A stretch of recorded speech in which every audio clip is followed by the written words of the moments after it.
আগেই মানে মশওয়ারায় যখন বসছে তখনই তারা অতর্কিতভাবে হামলা করেছে এবং ওখানে যারা ছিল তারা ইজতেমা মাঠের প্রস্তুতির কাজে ছিল, কেউ তাহাজ্জুদের নামাজ পড়ছিল, কেউ ঘুমাচ্ছিল। তো এটা অত্যন্ত দুঃখজনক যে অন্তত ঠান্ডা মাথায়, এটা কোনো হামলা না, বরং অর্থাৎ ঠান্ডা মাথায় খুন করা হয়েছে। এটা একদম ঠান্ডা মাথায় খুন করা হয়েছে পরিকল্পিতভাবে। কারণ জবে করে ফেলা, ছুরি দিয়ে পেটে আঘাত করা, এগুলো একদম পরিকল্পিতভাবে হয়েছে, পরিকল্পিতভাবে খুন করা হয়েছে। তো এদের এই খুনের সাথে জড়িত যারা, ওয়াসিফ, ওসামা, তারপর হলো মুআজ বিন নূর, তারপর হলো আনোয়ার আব্দুল্লাহ মনসুর, এদেরকে খুব দ্রুতই গ্রেফতার করতে হবে। এবং এদেরকে যদি গ্রেফতার না করা হয় তাহলে শুধু লং মার্চ না, এটা তো মুরব্বীরা বলবেন, খুনিদেরকে খুন করবে, খুনের অর্ডার দিবে আর তারপর পার পেয়ে যাবে, ওটা তো আগের বাংলাদেশ এখন নাই। ওই বাংলাদেশের পরিবর্তন হয়ে গিয়েছে। সরকার যদি তাদেরকে গ্রেফতার করে তাহলে হয়তো আমরা সারা দেশের মুসলমান যারা আছেন ধর্মপ্রাণ, তাদেরকে আমরা হয়তো শান্ত করতে পারবো। কিন্তু ছাত্র যদি এদেরকে গ্রেফতার না করে তাহলে মানুষ কতক্ষণ আমাদের কমান্ড মানবে? কারণ এক ঘটনা বারবার, লা ইউলদাগুল মুমিন ফি জহরিন মাররাতাইন, মুসলমান দুইবার ধোঁকা খায় না। একই ঘটনা 18 সালে হয়েছে, আবার একই ঘটনা এখন হয়েছে। এটা খুবই দুঃখজনক। আমরা সরকারের কাছে অনুরোধ করব, আমাদের দাবি এই ঘটনার সাথে জড়িত তাদেরকে গ্রেফতার করবে। এবং এরপরে এতদিন আমরা অনেক কিছু সহ্য করেছি, তাদেরকে কাকরাইলে ভাগ দেওয়া হয়েছে, ইজতেমায় ভাগ দেওয়া হয়েছে, এরপর তাদের আর কোনো ইজতেমা বাংলাদেশে করতে দেওয়া হবে না ইনশাআল্লাহ। মামলা হবে ইনশাআল্লাহ, মামলা হয়েছে, হবে। হ্যাঁ, আমাদের মুরব্বীদের মাশওয়ারা হয়েছে, হত্যা মামলা হবে, অলরেডি প্রসেস শুরু হয়ে গিয়েছে, আজকের ভিতরে মামলা হবে। মামলার পর আমরা সরকার আমাদের প্রায় 7 জন উপদেষ্টা আজকের মিটিং এ ছিলেন। 7 জন উপদেষ্টা বলেছেন, অনুরোধ করেছেন যে আমরা যেন শান্ত থাকি। আমরা তো শান্ত, তাবলিগ তো কাজই শান্তির কাজ। আমি একটু বলি, হ্যাঁ, আপনারা কে তাবলিগের হক পথে, কে বেহক পথে, এটা বোঝার জন্য এতটুকু যথেষ্ট। আমরা তো কারোর প্রতি হামলাও করিনি, কাউকে খুনও করিনি। যারা 2 বার মানুষ খুন করে, তাও ঠান্ডা মাথায়, এরা আবার কিসের তাবলিগের কথা বলে? এগুলো পরিকল্পনারই অংশ।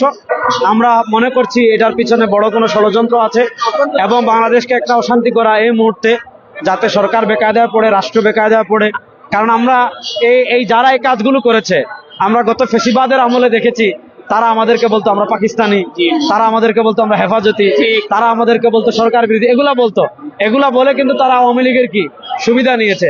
এখন তারা এই কাজগুলোই করছে। সুতরাং এটার পিছনে বড় ধরনের কোনো ষড়যন্ত্র থাকতে পারে। আজকের সিচুয়েশনের পরে আমরা যতটুকু ইনফরমেশন পাচ্ছি, এই মুআজ বিন নূর সহ অনেকে বাংলাদেশ ছেড়ে ইন্ডিয়ায় চলে যাওয়ার প্ল্যান আছে।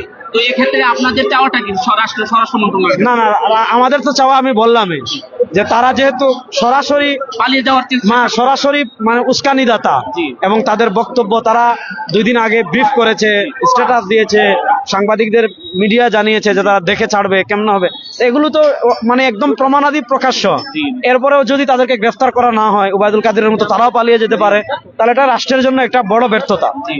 আমরা এখন কি আপনারা চাচ্ছেন সরকার যতক্ষণ গ্রেফতার না হবে ততক্ষণ গোয়েন্দা সংস্থা এবং প্রশাসন তাদের নজরদারিতে রাখবে? অবশ্যই অপরাধী পার পাবে কেমনে? অবশ্যই তাদেরকে গ্রেফতার করতে হবে, আইনের আওতায় আনতে হবে। এরাও তো মুসলমান, আমরাও মুসলমান, আমি একজন মুসলমান, আপনি একজন মুসলমান হিসেবে আমরা সবাই জানি আপনাকে। এই যে মুসলমানের উপরে একদম ইসলাম প্রচার করে, আমি বলি ইসলামে এক দল আছে, এই দলের নাম হলো খারিজিরা। এরাও নামাজ পড়তো, এরাও কোরআন পড়তো, এরা সবকিছু করতো, কিন্তু তারা দেখেন খারিজি যারা, এদের প্রমাণ হইলো এরা মুসলমানদেরকে হত্যা করে।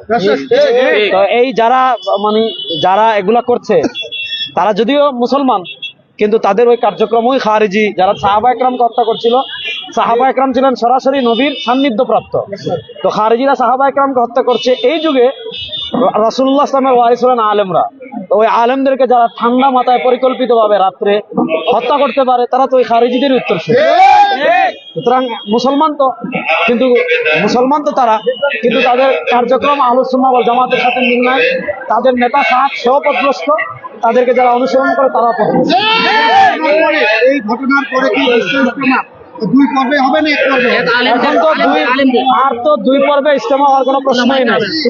এখন ইজতেমা হবে একটা, দ্বিতীয় পর্ব টর্ব আর কিছু নাই। ইজতেমা হবে একটা, কাকরাইলো আমাদের, আর কাউকে জায়গা দেওয়া হবে না। এখানে আমরা যতটুকু জানতেছি যে বাংলাদেশের এই সিচুয়েশনে বাংলাদেশ সমস্ত ইসলামী রাজনৈতিক দল, কিছুক্ষণ আগে চরমোনাই পীর সাহেব এসেছিলেন, জমিয়তুল উলামা আমি একটু বলি, আমি সমস্ত রাজনৈতিক দল ঐক্যবদ্ধ আছে। তাবলীগ হলো আমাদের কাজ। তাবলীগ যিনি সৃষ্টি করেছেন হযরত জিলিয়াস সাহেব, তিনি দারুল উলুম দেওবন্দের প্রথম ছাত্র যিনি ছিলেন হযরত শায়খুল মাহমুদ সাহেব দেওবন্দি রাহিমাহুল্লাহ, তার ছাত্র। তাবলীগ সৃষ্টি করেছেন আলেমরা, তাবলীগকে রক্ষণাবেক্ষণ করেছেন আলেমরা, তাবলীগকে সন্তানের মতো আগলে রেখেছেন আলেমরা। তারপর হলো তাবলীগের উপর যত আপত্তি সেগুলোর জবাব দিয়েছেন আলেমরা। সুতরাং তাবলীগের সংকটে আমাদের রাজনৈতিক প্ল্যাটফর্ম ভিন্ন হতে পারে, এটা স্বাভাবিক, রাজনৈতিক প্ল্যাটফর্ম ভিন্ন হবে, কিন্তু তাবলীগ যেহেতু আমাদের সবার কাজ, তাবলীগের যে কোনো সংকটে আমরা সেরাম আছি, থাকবো ইনশাআল্লাহ। আসসালামু আলাইকুম। যারা শহীদ হয়েছেন তাদের এখন লাশগুলো কোথায় যাবে? লাশ এখানে একজনের তো জানাজা হলো, বাকি লাশগুলো আসবে, এখানে জানাজা হবে। এখানে জানাজা হওয়ার পর তাদের আত্মীয় স্বজনদের সাথে সমন্বয় করে নিজ নিজ এলাকায় দাফন আগামীকালকে করা হবে। বাংলাদেশ ব্যাপী কোনো বড় কর্মসূচি এটা আমাদের মুরব্বীরা মেম্বার থেকে ঘোষণা করবেন।